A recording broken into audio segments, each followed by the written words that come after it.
जैसे ही कलकत्ता एक्सप्रेस श्यामपुर में रुकी, एक लड़की जिसका चेहरा पूरी तरह ढका हुआ था, वो ट्रेन की जनरल बोगी की भीड़ की परवाह किए बिना ट्रेन में भागते हुए प्रवेश कर जाती है। अंदर इतनी भीड़ थी कि ऐसा लग रहा था कि वो कोई शरणार्थी कैंप हो। ट्रेन में तिल रहने की भी जगह नहीं थी। उस लड़की ने इधर उधर देखा और फिर ट्रेन के शौचालय में जा घुसी और उसने शौचालय का दरवाजा बंद कर लिया।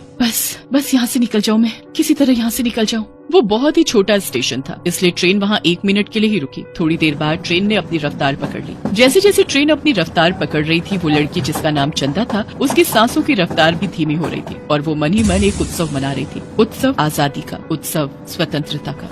मैं मुक्त हो गई मैं उस नरक से। चंदा एक बहुत ही गरीब घर की लड़की थी। उसके पिता बचपन में ही गुजर गए थे। उसकी माँ दिहाड़ी मजदूरी का काम किया करती थी। कभी वो मकान का काम करती तो कभी पुल का, तो कभी सुरंग बनाने का। चंदा की माँ अक्सर बीमार भी रहा करती, इसलिए उनके घर का चूल्हा कभी जलता तो कभी नहीं जलता। बहुत ही मुश्किल से उसकी कमाई से घर का गुजारा चलता था। जब चंदा 10 साल की हुई तो एक दिन उसने अपनी माँ से कहा, माँ मैं भी तुम्हारे साथ काम करने जाना चाहती हूँ। दोनों मिलकर काम करेंगे तो ज्यादा पैसे आएंगे, इससे तेरी दवाई भी आ सकेगी और 2 टाइम की रोटी भी।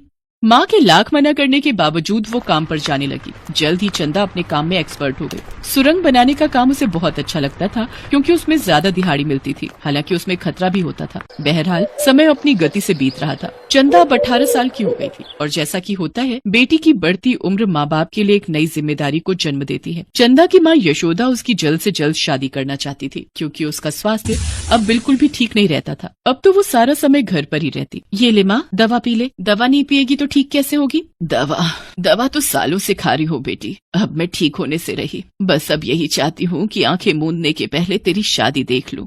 लेकिन गरीब बेटी की शादी करना उतना ही मुश्किल है जितना भूसे के ढेर में सुई ढूंढना। फिर भी यशोदा चंदा की शादी की कोई भी कोशिश नहीं छोड़ती थी। इसी क्रम में एक दिन चंदा की दूर की बुआ यशोदा के घर आई और अरे पहले सांस तो लेने दे, फिर बताती हूँ सारी बातें विस्तार से। असल में चंदा की बुआ चंदा के लिए एक बहुत अच्छा रिश्ता लेकर आई थी। यशोदा को तो विश्वास ही नहीं हो रहा था कि उसकी चंदा की किस्मत इतनी अच्छी है। अरे यशोदा, कितनी बार कहूँ तुझे, मैंने दिखा दी है चंदा की फोटो उन्हें। चंदा उन्हें बहुत पसंद है। और लेन देन फिर वही बात। अरे कहा ना, वे लोग अच्छे खाते पीते घर के हैं, उन्हें 1 रुपया नहीं चाहिए। बस 2 जोड़ी में चंदा को विदा कर दे। जब जिंदगी में सिर्फ दर्द ही दर्द भरा हो, चारों ओर दुखी दुख हो, तो उस समय अगर अच्छी खबर भी मिले तो इंसान उस खबर को शक की नजर से देखता है। यशोदा का भी वही हाल था। उसे उस दिन तक चंदा की शादी की बात पर यकीन नहीं हुआ जिस दिन तक उसके द्वार पर बारात नहीं आ गई। बेटी, हम दोनों ने जीवन में बहुत ही तकलीफें देखी है। ईश्वर करे तुम्हारे अपने घर में तुम्हें सारी खुशी मिले,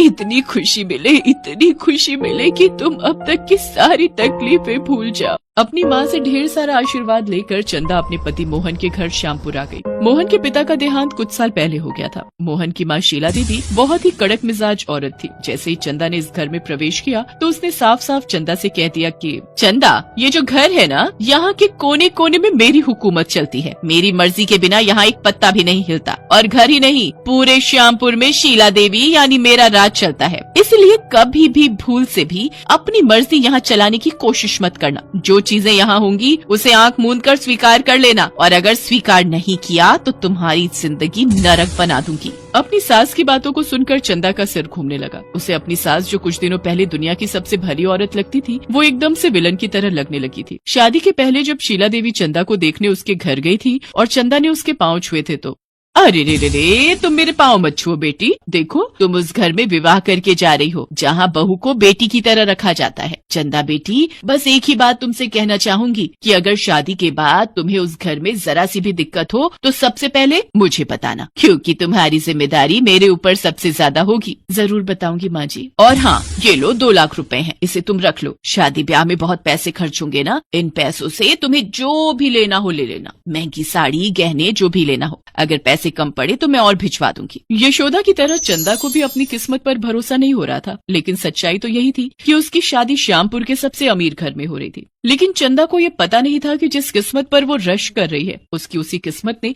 अपने नुकीले नाखून निकाल रखे हैं, जो आगे चलकर उसकी जिंदगी को नोच नोच कर उसके शरीर से लेकर आत्मा तक को दर्द देने वाले हैं। शादी के 1 सप्ताह बाद की बात है। मोहन शहर गया हुआ था और उस दिन शीला देवी ने चंदा को ऐसी बात कही जिसे सुनकर उसकी रूह कांप गई। ये क्या कह रही हैं आप? मैं कोई बात दोहराती नहीं।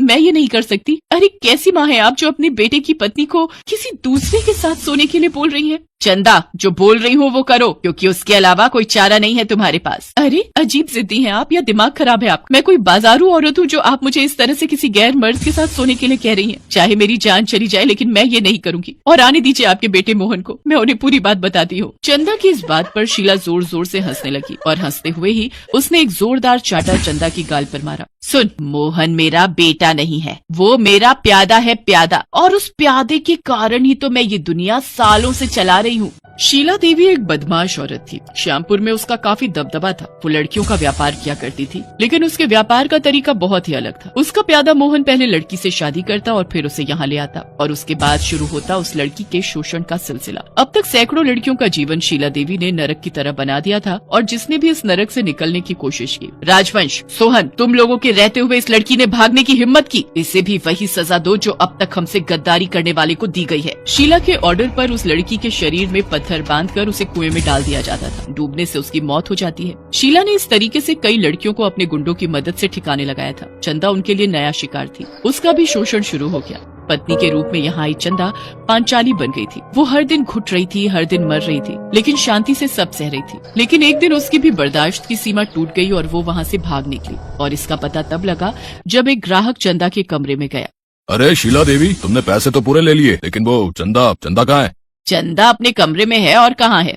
वो अपने कमरे में नहीं है। ये सुनकर चंदा देवी के कान खड़े हो गए। वो भागकर चंदा के कमरे में गई तो वो नदारत थी। अरे मुफ्त खोरो, कहाँ मर गए तुम सब के सब? वो चंदा भाग गई। चंदा भाग गई? लेकिन कैसे?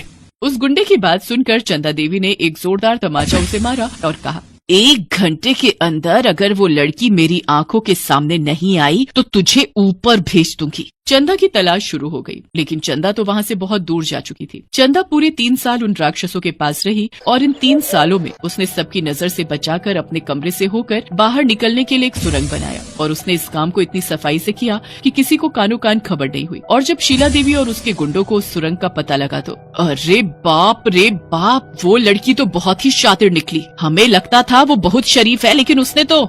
शीला देवी बहुत टेंशन में थी। उसे अब अपने काम को आगे बढ़ाने के लिए नई लड़की चाहिए थी। दूसरा, उसे इस बात का भी डर था कि कहीं चंदा पुलिस को उसका राज न बता दे। लेकिन उधर चंदा ने शीला देवी के पूरे गिरोह को खत्म करने के लिए अलग ही प्लानिंग की थी। उसने वहाँ से भागने के पहले रसोई घर जाकर रसोई घर के गैस की पाइप को काट दिया था, जिससे गैस धीरे धीरे करके निकल रही थी। और इस रोज जब शीला देवी के कहने पर उनका रसोईया खाना बनाने गया और उसने गैस ऑन किया तो एक भयानक विस्फोट हो गया।